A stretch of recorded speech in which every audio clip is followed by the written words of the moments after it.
कि ना तुम ही बचोगे ना साथी तुम्हारे, जब डूबेगी कश्ती तो डूबेंगे सारे। ये बीजेपी एक डूबता हुआ जहाज है। लड़ाई धूमल जयराम की पिस गया हमीरपुर। कोई रेल लाइन नहीं बनी, कोई हवाई पट्टी नहीं बनी, कोई 4 लेन नहीं बनी, कोई नेशनल हाईवे नहीं बना। आप अपने जिला में ही बता दो कि आपको जयराम सरकार के कार्यकाल में क्या मिला।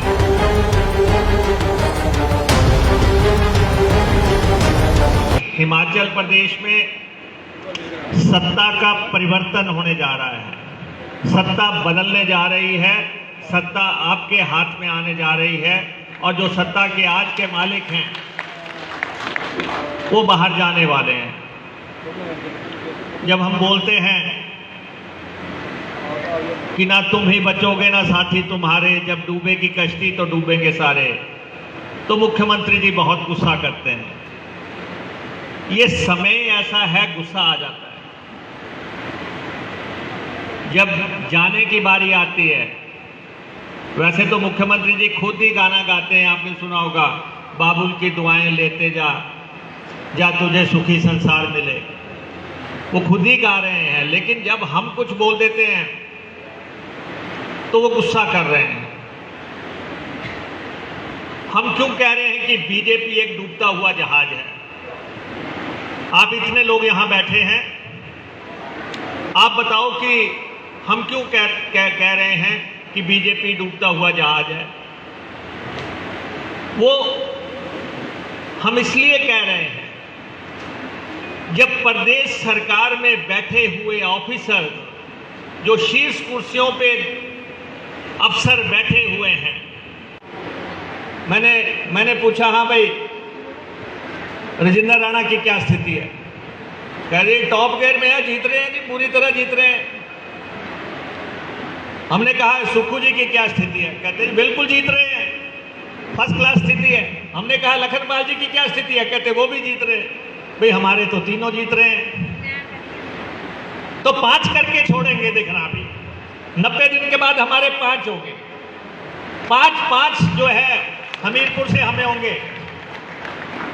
आप चाहे आज हैरानी कर रहे होंगे, जब रानी सभा चुनाव लड़ रही थी पार्लियामेंट से, जब इनका नॉमिनेशन हो रहा था, 4 चुनाव हो रहे थे, जब मैंने कहा चारों खाने चित, मंडी में जब मैंने कहा चारों खाने चित, लोगों ने बड़ा ऐतराज किया, भाजपा के लोगों ने, कि ऐसा कैसे हो सकता है।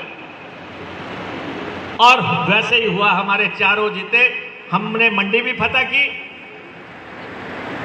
और हमने जो है बाकी 3 सीटें भी जीती। और आप रिवाज बदलने का अंदाजा इस बात से लगा सकते हैं, भारतीय जनता पार्टी के पूर्व प्रदेश अध्यक्ष कुल्लू से खीमीराम जी आज कांग्रेस में शामिल हो गए। कांग्रेस में शामिल हो गए खीमीराम जी। तो जहाज डूब रहा होगा, तभी ऐसा नजर आ रहा है कि हम 4 लेन बनाएंगे। हम आपसे पूछना चाहते हैं कि प्रदेश में कहां पे 4 लेन बन रहा है? कोई एक 4 लेन बता दे।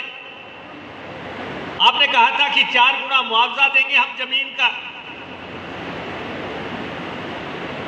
और किसी हिमाचली को 4 गुना मुआवजा मिला हो जमीन का, किसी को जमीन का मुआवजा नहीं मिला, कोई 4 लेन बन नहीं रही है। फिर इन्होंने कहा था हम हवाई पट्टियां बनाएंगे।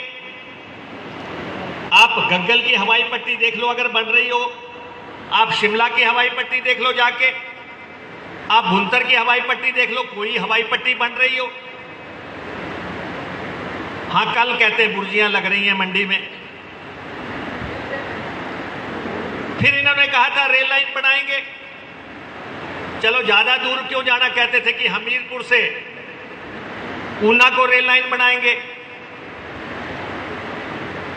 और आप बताओ कि क्या आपने कहीं पे रेल की पटड़ी बिछती देखी, या कोई रेल हमीरपुर से ऊना में आती देखी? मैं तो सारा जंगल भी छान के आगे आते आते क्या पता कहीं अंदर से ही कहीं बचा रहे हो। कोई रेल लाइन नहीं बनी, कोई हवाई पट्टी नहीं बनी, कोई 4 लेन नहीं बनी, कोई नेशनल हाईवे नहीं बना। अच्छा, आप अपने जिला में ही बता दो कि आपको जयराम सरकार के कार्यकाल में क्या मिला। कोई ऐसी चीज गिना दो आप जो कि याद रखी जाए।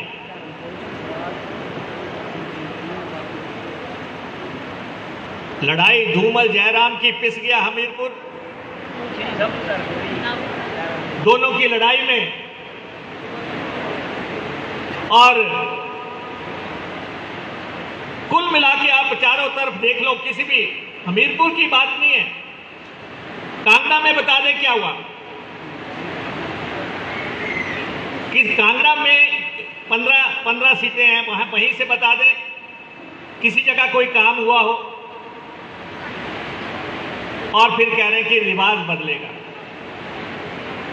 इसलिए मैं कह रहा हूं कि हां, रिवाज बदल रहा है। रिवाज इसलिए बदल रहा है कि पहले अफसर लोग सरकार के साथ जो है दहन होते थे कि हम लास्ट तक, जब तक सरकार है तब तक रहेंगे। रिवाज बदला है कि अफसर जो है समय से 3 महीने पहले ही सुरक्षित ठिकानों पर ढूंढ रहे हैं।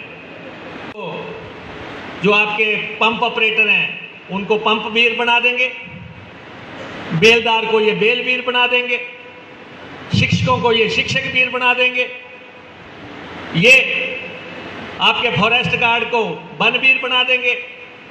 इसलिए अगर आपको 4 साल की नौकरी वाले चाहिए तो ये लोग हैं।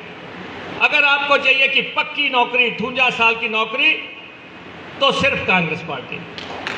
तो कांग्रेस पार्टी, हम ये सुनिश्चित करेंगे हर हालत में। और ओल्ड पेंशन स्कीम की हमने बात की। ओल्ड पेंशन स्कीम, हम हिमाचल प्रदेश के कर्मचारियों के प्रति वचनबद्ध हैं। ये क्यों कहते हैं कि नहीं दिया जा सकता? जयराम क्यों कहते हैं नहीं दिया जा सकता? इसलिए क्योंकि इन्होंने फजूल खर्ची पर नियंत्रण करने के लिए कोई कदम नहीं उठाया। 5 साल में आपने एक भी बार सुना कि जयराम जी ने कहा हो कि कोई मीटिंग हुई हो कि फजूल खर्ची पर नियंत्रण कैसे होना है? 5 साल में आपने कभी भी एक बार सुना कि दिल्ली से अपने हक लाने के लिए कोई एक मीटिंग हुई हो? 5 साल में आपने कभी भी सुना कि आय बढ़ाने के लिए प्रदेश में कोई मीटिंग हुई हो? कोई मीटिंग नहीं हुई। 4 साल से हिमाचल प्रदेश में ठेके नीलाम नहीं हो रहे हैं। प्रदेश के एक्सचेकर को 2000 करोड़ का नुकसान हुआ है। और हम आपको विश्वास दिलाते हैं, कांग्रेस की सरकार हर साल ठेके नीलाम करेगी। ये जो पैसा किसी की जेब में तो जा रहा है, जब आप नीलाम नहीं कर रहे हैं। करोड़ों रुपया, कम से कम हिमाचल प्रदेश के एक्सचेकर को 2000 करोड़ रुपए का नुकसान हो गया है।